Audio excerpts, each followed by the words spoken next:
Hello everyone. This video is going to be a semi-deep dive into the crime of swatting. It's going to talk about the laws and the penalties and the tips to use during a swatting. Though sometimes referred to as a hoax or a prank, swatting is a crime and can land the swatter in prison. It is federal and often a state crime that can be either a felony or a misdemeanor and can carry a stiff sentence, including years or even life in prison.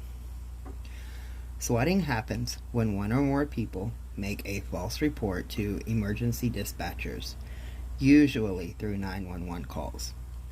The swatters might report something like a hostage situation, bomb threat, active shooter, domestic violence, etc. The goal is to get SWAT team or other police units to respond to a location like someone's house, school, or workplace. Swatters often act alone, but sometimes band together to target victims. They are often tech-savvy and can make it look like they are calling from the location they are reporting or even from the victim's phone. The reality is, most of the time, the swatter is in a different state and sometimes even a different country when they send in a tip. Though pranks of false bomb threats and fires have been around for years, swatting takes the false emergency to a whole new level. The kid that pulls the fire alarm on a dare in hopes of getting out of a history test, or the old school bomb scare caller might get a kick out of causing a major disruption. But the modern swatter often intends to specifically target someone for extreme harassment. The intent behind swatting can have a darker side. People who are angry at others for personal or political reasons have swatted their perceived enemies. Sometimes they seek revenge or are motivated by racism or other prejudices. Some swatters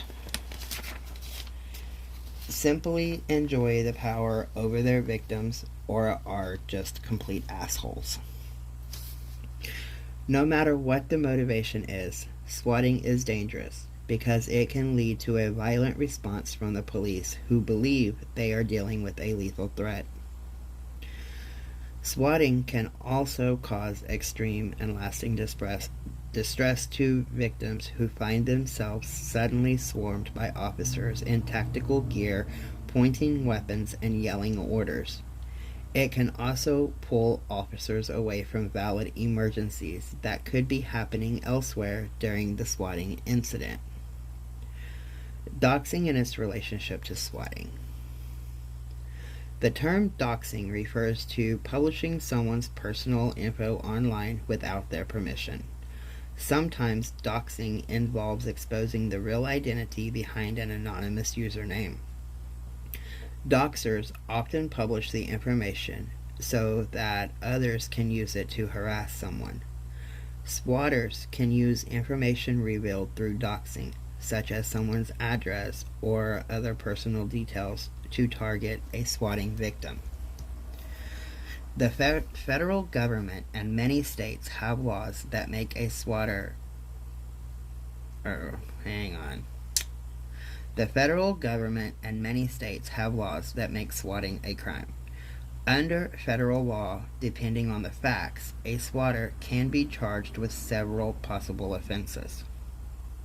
False info and hoaxes, if they call in something like a fake bomb, arson threat, or similar large-scale emergency to elicit a police response. Stalking, if the swatting could cause someone significant emotional distress or if it places them in fear of serious injury or death.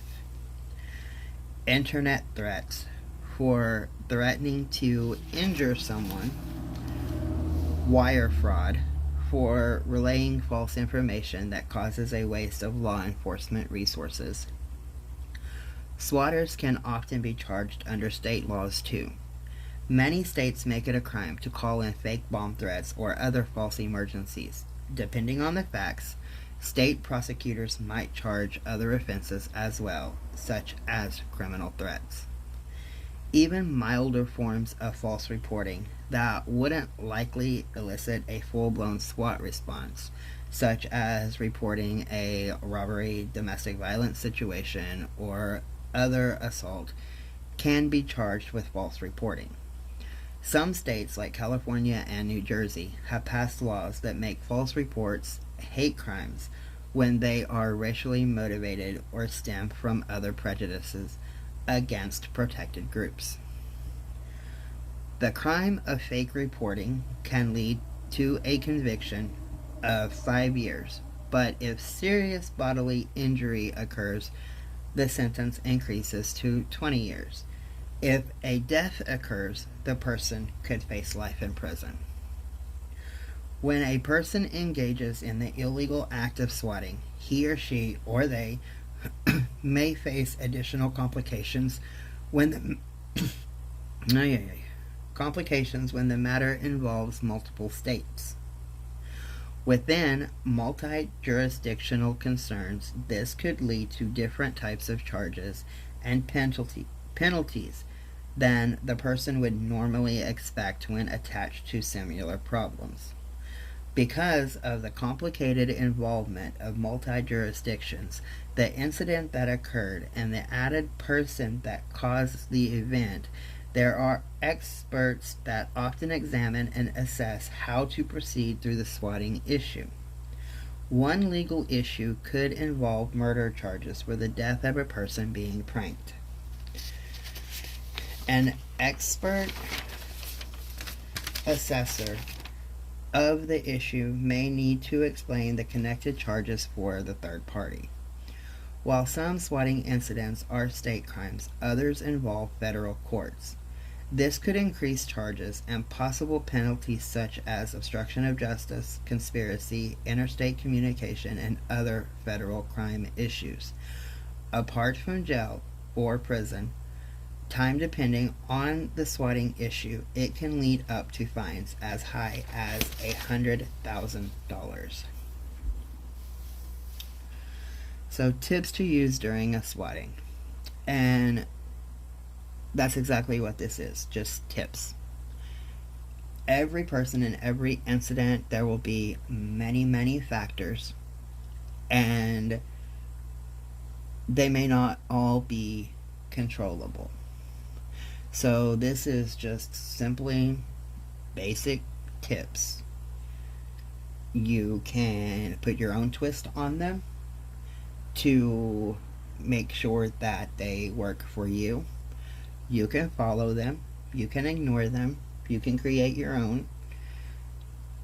The idea is just to give some basic tips on things that you may be able to do to ensure your safety and the safety of your family members if you are caught in the middle of a swatting. If you notice that your home is being surrounded by a SWAT team, immediately call 911.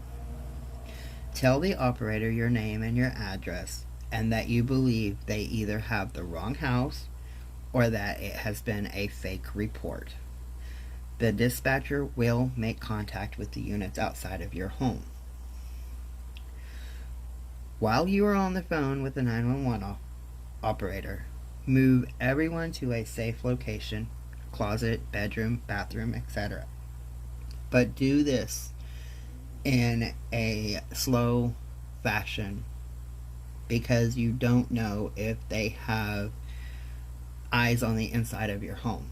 And if it appears as though you're trying to move, quote unquote hostages, they could bust through even faster. So make sure that when you do this, maybe tell one of your kids to go to the bathroom and stay. And then, your spouse can take the baby. or whatever and go, and then you slowly move in.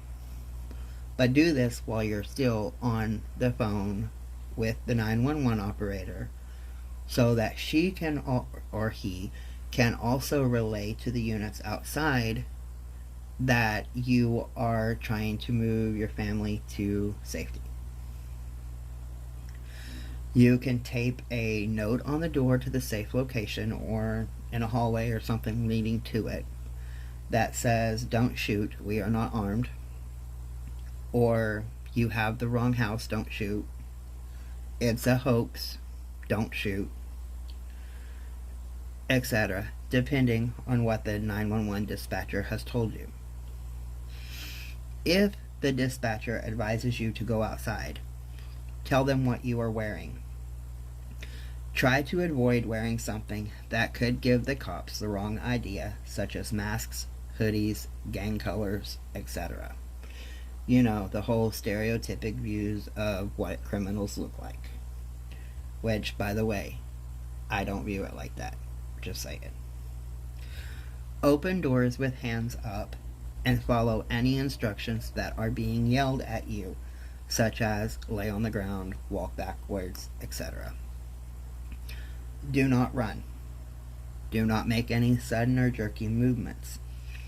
And try, as best as you can, to stay calm. Remember that most swatting is just a couple of officers that knock on the door. If this is the case, allow them to enter to see for themselves that nothing is wrong, and then ask them for the paperwork to file a report. Make sure to pick up a copy of the report they file. This can take anywhere from 3 to 9 days for it to move through the hands of everyone that will review your report on the false report made against you.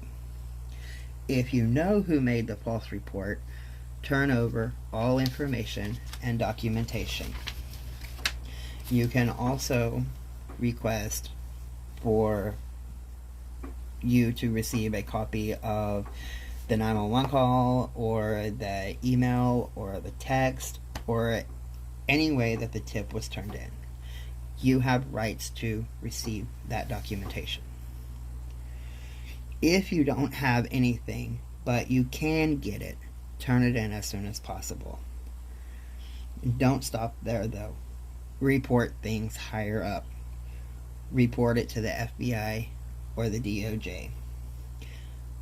I will have on my community page some information on how to report this to someone above your local police department. So I will be getting that information put on the community page sometime this week. Stay safe, everyone.